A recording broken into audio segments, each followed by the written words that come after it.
A 20th century American author by the name of Wilfred Peterson once wrote, "You're only one decision away from a totally different life."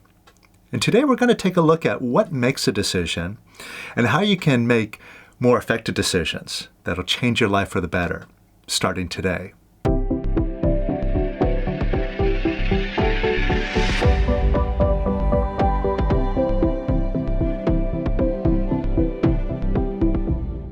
Welcome to the Power of Quiet, the simple way to self-realization.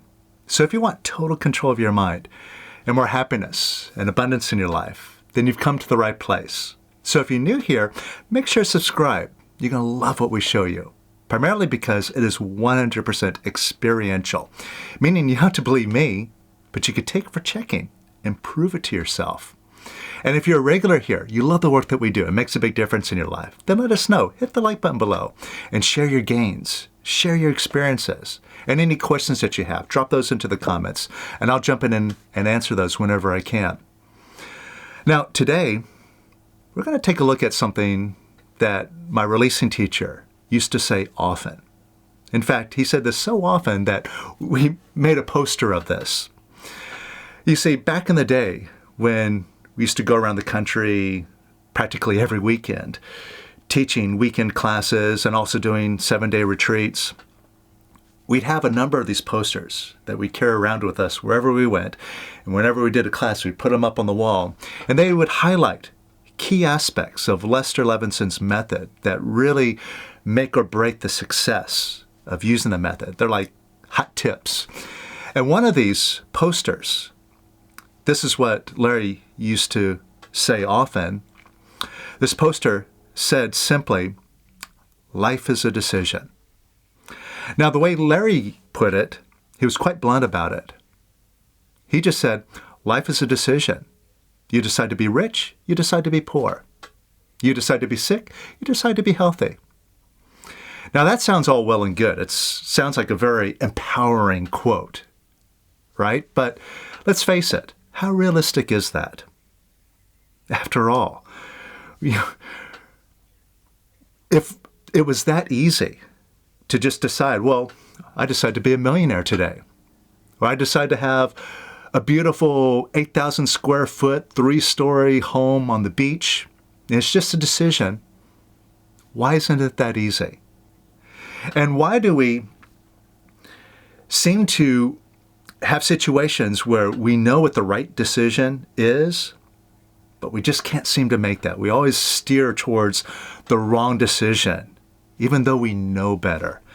And this usually follows along with self-destructive habits. Or like, I know I shouldn't be doing this, but I just find myself doing it again and again and again. I just can't seem to stop. Why do I keep making that decision and not the better decision?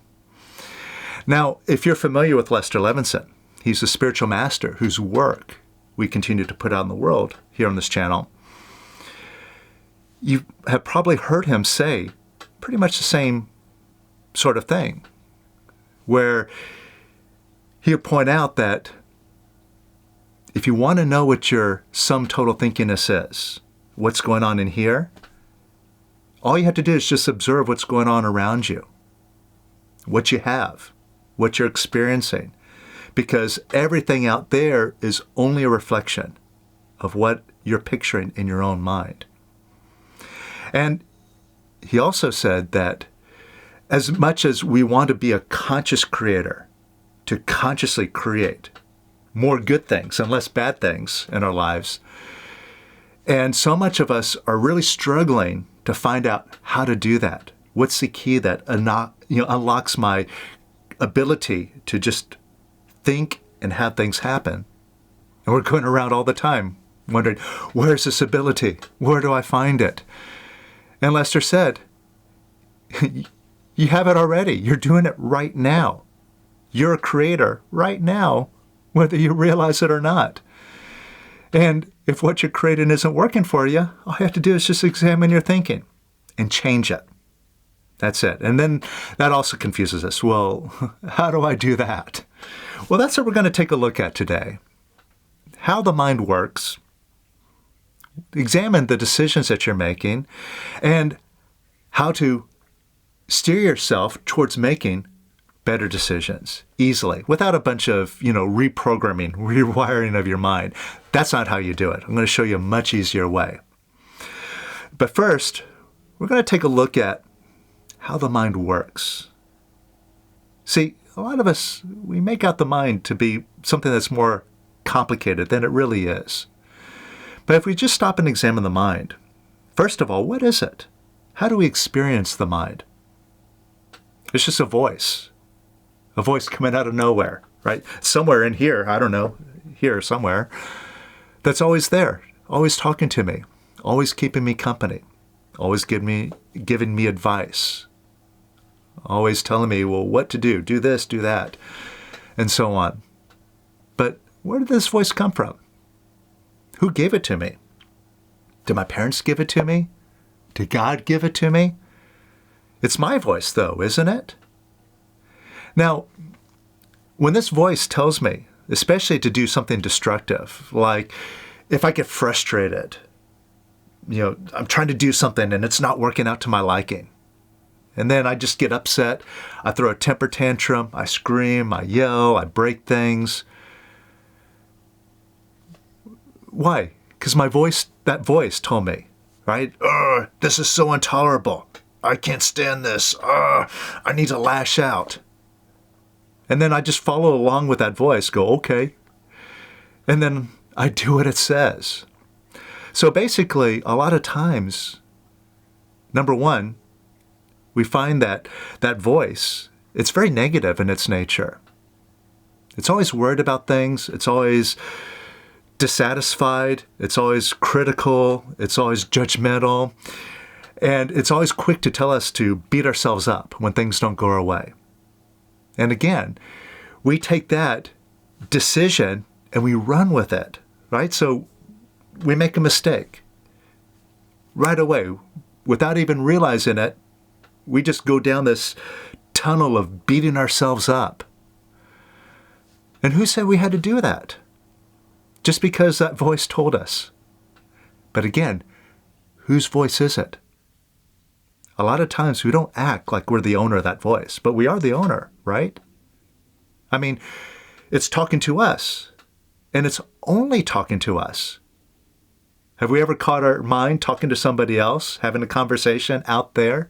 It can only talk to us, which means we must be the owner. But a lot of times we don't act like it. We let that voice boss us around. We let it tell us to do things that are destructive, that we know in our good conscience that isn't the right thing to do, but we just can't seem to not be able to shake ourselves from following the instructions of that voice. So how do we get above that voice, get bigger than it?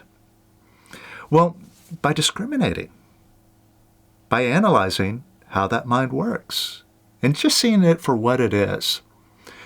So we've already established there's this voice in our head, and it's always seemed to have been there. Always there, keeping us company, giving us advice and so on, and we treat it like it's our best friend. But when we really stop and examine it, where did all those stories, where all those words, where did they come from? They all came from the past, right? See, all the stories that it tells you, all the information that it gives you is something that your mind absorbed in the past. And really, all the mind is just a recording and playback machine when you really examine it. It just kind of tells you the same stories. It gives you the same advice. It gives you the same can'ts and other problems and worries that it gave you yesterday, and the day before that, and the week before that, and last year, and 3 years ago. It's all the same stuff. And so all it does is it records something, and then it just plays it back to you like a broken record. And a really good example of this, you see this day in and day out. We are out in the world. and somebody out there, they step on your toes, right? They do something that's rude. They tell you something that's not nice. And what does your voice do all the rest of the day? It complains about it. Oh, you know what? That idiot told me. What a buffoon. They don't know what they're talking about. I should have set them straight. I should have, I wish I would have told them that. And even after you've kind of beat the whole conversation to death in your mind throughout the day, it still won't shut up. You're trying to go to sleep at night and it's still there telling you about it. So really all it is just a recording and playback machine. And we wonder, well, how did I end up with this faulty information, this recording that keeps leading me down the wrong path again and again and again? How'd that information get in there? Who put that in there? Must have been me. I'm the gatekeeper. And see, when we come from this position where we take responsibility for everything that happens to us, it must have been in my thinking that created this situation to happen. And then we stop to examine, well, where did I make this decision? And oftentimes we'll find it. Like, for example, if we have a same struggle with being successful in a business, we might look back to the first time we tried to start a business and we got so wrapped up. Oh, this is my passion project. I got to have this be successful. I need this to be successful. And then we work so hard at it and we struggle and we fail at it. And then we go into beating ourselves up. And then we start telling ourselves things. And we tell ourselves these things because we're emotionally charged in the moment. Right? We just feel bad. We feel lousy. We feel like a failure. And then we make a decision. Oh, I'm not good enough. No matter what I do, I can't win. I'm never doing that again. And why do we make that decision in the first place, in the heat of the moment? Well, we had this crummy feeling inside of us. And we think that, well, if I make this decision, maybe I won't have to feel that feeling again. If I just decide, you know what, no matter what I do, I can't win, well, I'm not going to try again in the future. Put myself in the situation where I have to confront the failure. I'll just be like an ostrich and stick my head in the ground. That sort of a thing. And so we could start to see how we consciously create these recordings that stick with us from that point forward. And even things that just seem to happen to us. Like maybe we get sick, or we get in an accident, or somebody does something to us, and we're like, how did I create that terrible situation to happen? Well, as we examine our thinking, we start to see sometime before that, maybe we had a fear about it. We heard about this awful thing that might happen, could possibly happen. We're like, ooh, I don't want that to happen to me. But right that moment, it goes in as a recording. Or if we have resistance to something, oh, keep that away from me, right? We resist it. We're actually holding on to it. And again, it goes into our mind as a recording. And we're the ones who's responsible. We literally program all that information into our mind. So what do we do about that? How do we fix this situation? Now we might think, most of us would be inclined to think that, well, what I need to do is keep the good information and just get rid of the bad information. But that doesn't really work. And what I found out, and this is something that if you followed along on the last couple of videos, I shared my experiences with trading and how I became more successful once I started letting information that I knew go about trading. And here's why. Here's why it really tripped me up to have a whole bunch of information and try to utilize my mind to accomplish the task. You see, if I'm looking at a chart, I can come up with all sorts of conclusions on there. And if I'm relying on the information in my mind, then I'm at the mercy of that information. And here's how it unfolds. I get into a trade, And then I start second guessing myself. Oh, wait a minute. I first thought it was going to go down, but now I'm looking at a bunch of stuff that's saying that it's probably going to go up. So, okay, I better get out of this trade. And so before I know it, I'm in, I'm out. I'm reversed. Oh, I'm reversed again. I'm out. No, I'm back in again. And so I'm jumping around trying to find the right answer. But what really worked for me was quieting my mind and getting to a place where I'm not reacting on anything that this tells me. Where my main purpose when I'm sitting in front of the chart is just to be quiet and just watch, watch, watch, watch, and just that.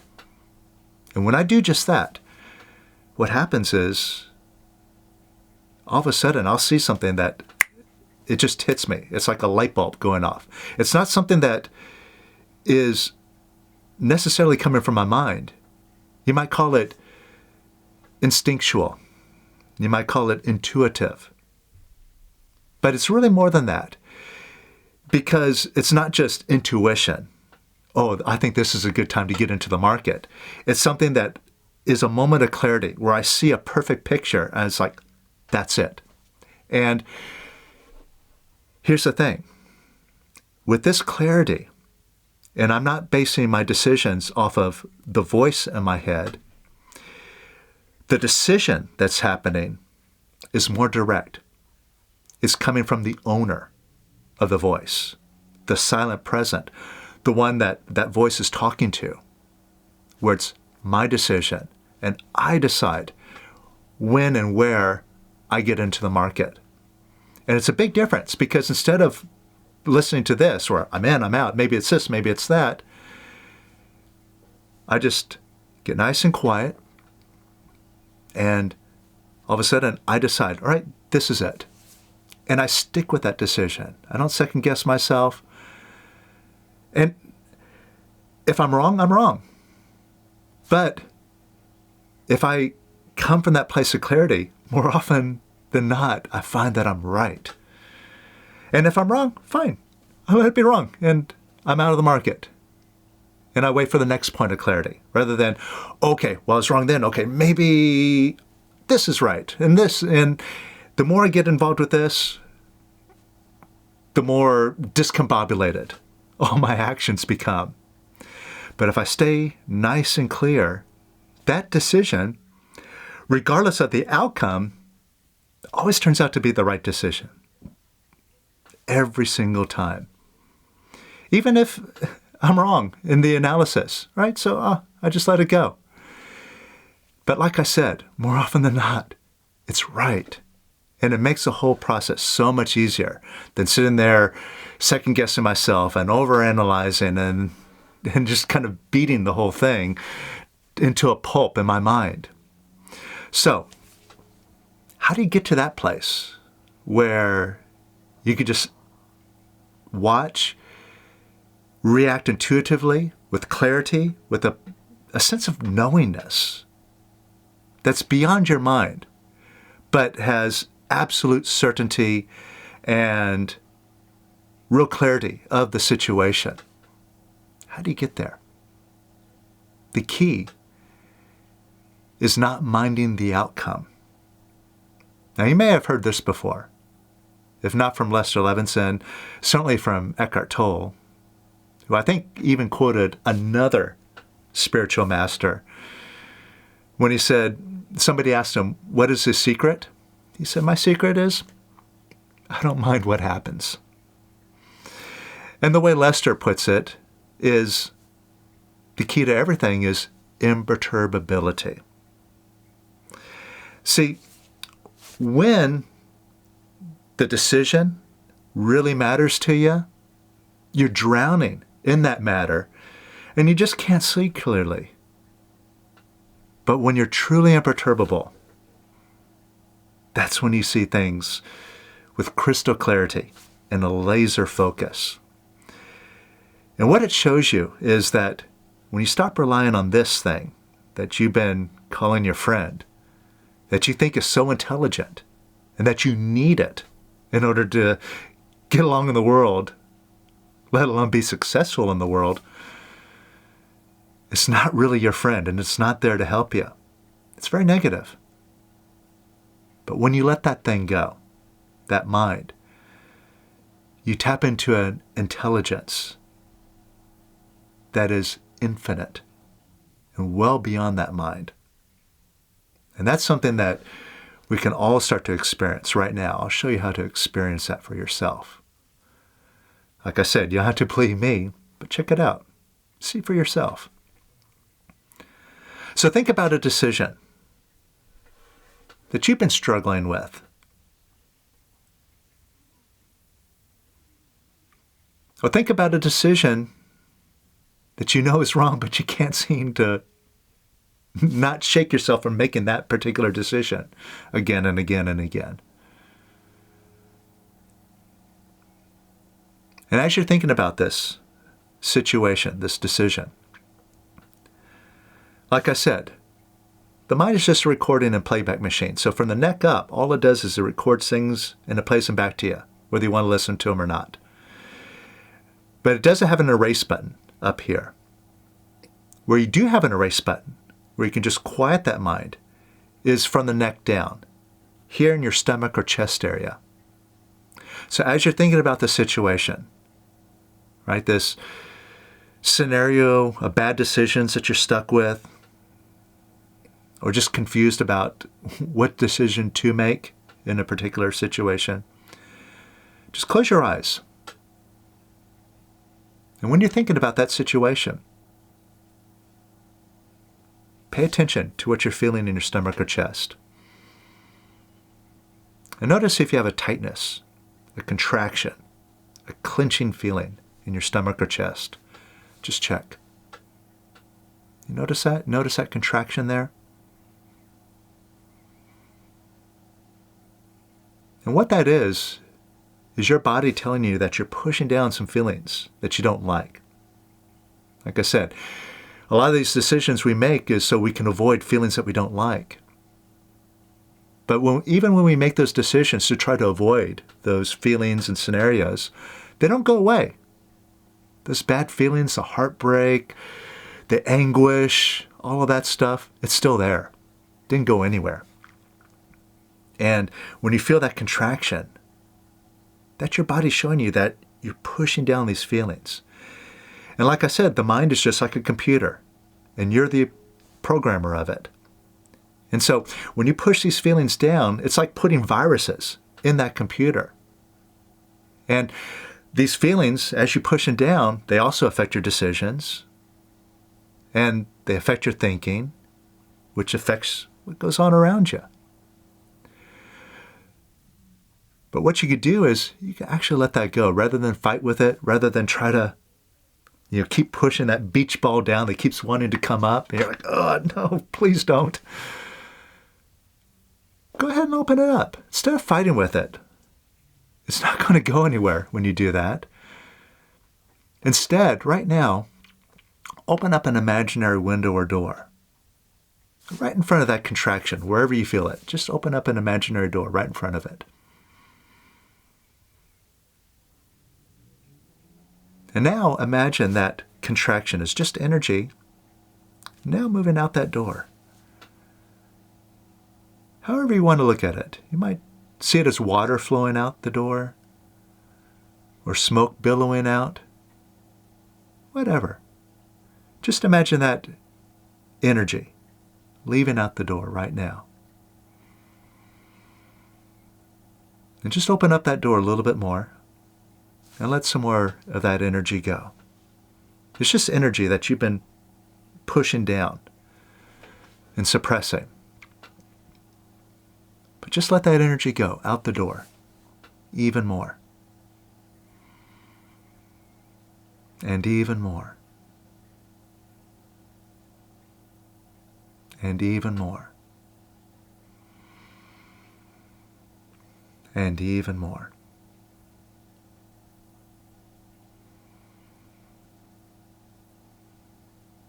And open up even more, and just let that energy go.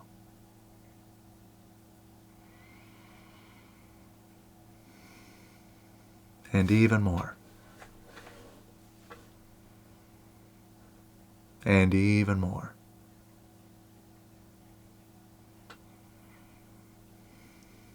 And even more.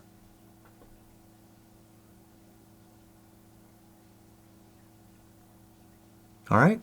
And notice how you feel now. Notice the difference. Just notice if it feels lighter. And that's all we're looking for. It's just a lighter feeling. And isn't that better than having to push down on that energy, trying to keep it at bay, keep it suppressed, keep it from bothering you? Well, you just let it go. If it's gone, how can it bother you? So see if you can welcome up some more. See if you're still maybe frustrated or still trying to figure out what to do. Just put your attention in your stomach or chest. See if there's a contraction there. Maybe a little bit more of what was there before. Maybe you got a new contraction now. And wherever you feel that contraction, just open up an imaginary door right in front of it. And imagine that energy going out the door right now. And some more. And even more. And even more.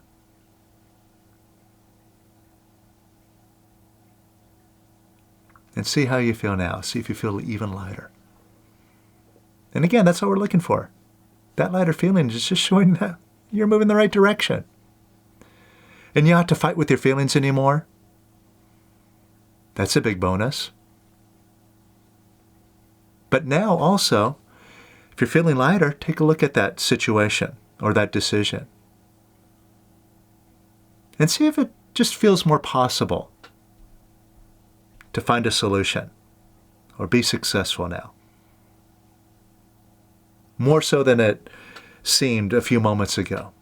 Notice a difference? It might just be a subtle sense of, oh, I can. Even if I don't know right now, I'll find a way. I can do it. I can get it done.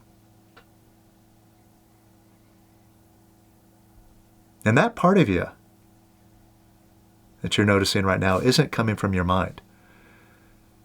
It's coming from something greater than your mind.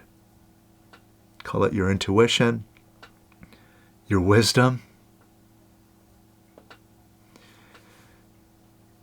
And when you examine anybody who's effective at what they're doing, whether like they're a trader or they're a basketball player who's really good at what they're doing, they're not examining every single move that they're doing as they're doing it.